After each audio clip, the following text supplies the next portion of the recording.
So we farm down at Deloraine and Pipestone. We've got a 1780 John Deere planter, which is on 15-inch basings. We plant a variety of crops: corn, soybeans, sunflower, and canola with it.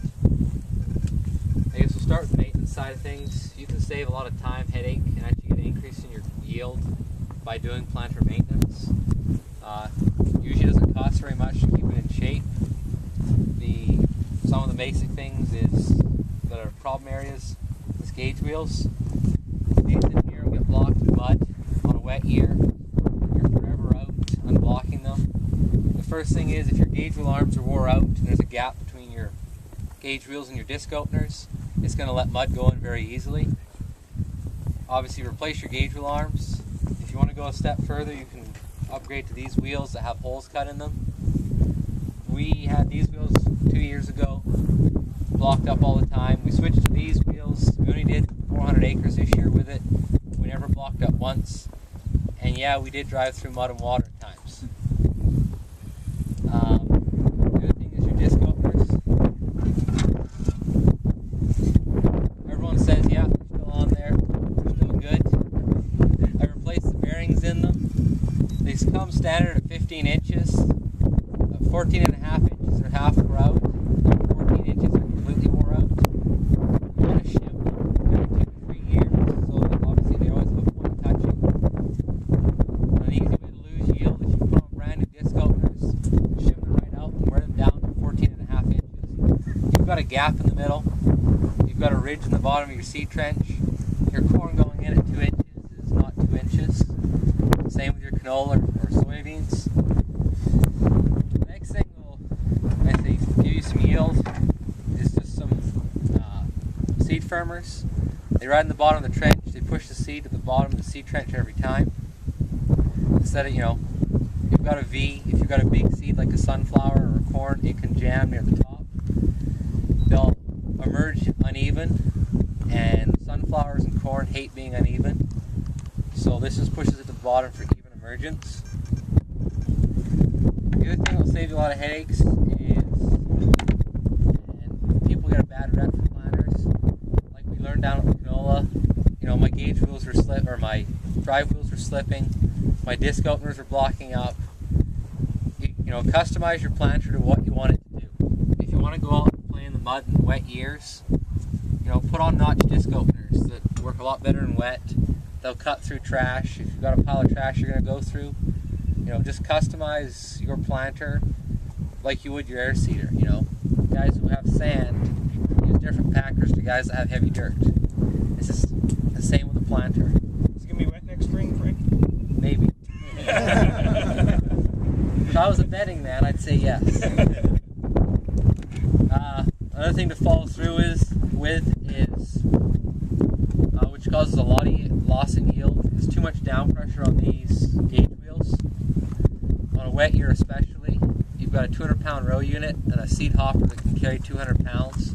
And then you've got your springs that will put anywhere from 80 to 200 pounds of down pressure. That'll pack that sidewall so tight the roots won't grow through it.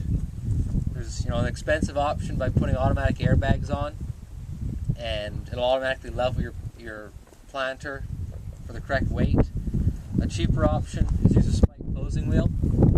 It goes in, breaks up that hard pan beside it, and helps close the trench. Barry was saying they struggled to close the trench when they were really shallow in canola. We did canola 2 years ago. We were going to do it this year, but we never planted anything on our own farm this year because it was too wet. We had no problems with closing the row, but then we had all spike closing wheels. You put them on both back pincher wheels or just one crank? Depends. There's 2 different styles. This is the Yetter one, which we're a dealer for. There's also a Martin one out there, which is just spikes. I like the Yetter one because it still has that ring in the middle, which packs the soil, and the spikes break up the hard pan. Yeah. So if it's still soft in the soil, you're still getting compaction from that. With the Martin ones, the double spikes, they recommend for super wet soil. As it dries out, they'll take one off and put one rubber one back on. As it gets super dry, they'll put 2 rubber ones on. I've ran one of these for the last 2 years now, in wet and dry, and been satisfied with what it did. And it sure beats taking off 60 of these and changing them around every year. I'll just touch quickly on finger planters, meters. You've got your John Deere meters, which have lots of little issues to them. The precision ones, they've refined it, done a better job, just tuned it up for a lot better singulation. I know all 3 planters that the Pioneer guys have around here all have these meters on them. I think, whereas Randy, we noticed quite a bit better what we saw out of our finger planter. It was better with the new ones, wasn't it?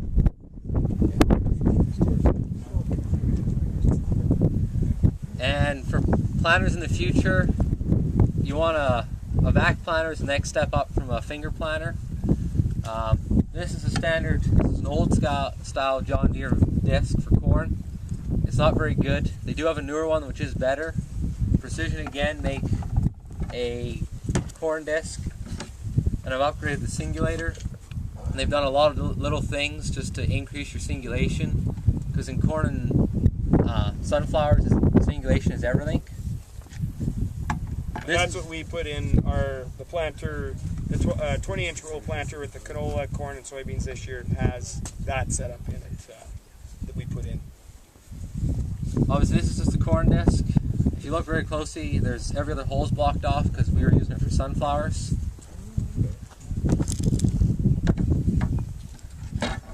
This is a precision soybean disc. It's got a solid row of holes where we'll use this as an example. A John Deere soybean disc looks a lot like this. It's got 3 rows of holes.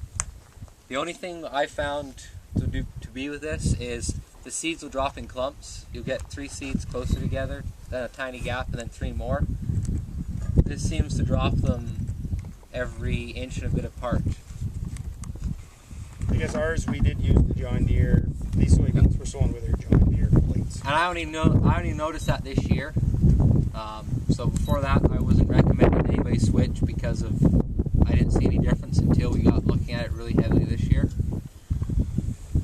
Touching on the canola, I've spoken to lots of guys who've done canola. You know, Wilt said it earlier. They said, you know, no yield difference. Same with the disease, less disease in the valley. Obviously, it dries out quicker. Out here, it's the flip side. We're trying to save moisture, so obviously, the tighter the row spacing, the better. We grew canola last year on 100 acres, 15-inch. Put it in June 15th, as shallow as we could. We put down 2.3 pounds per acre and got us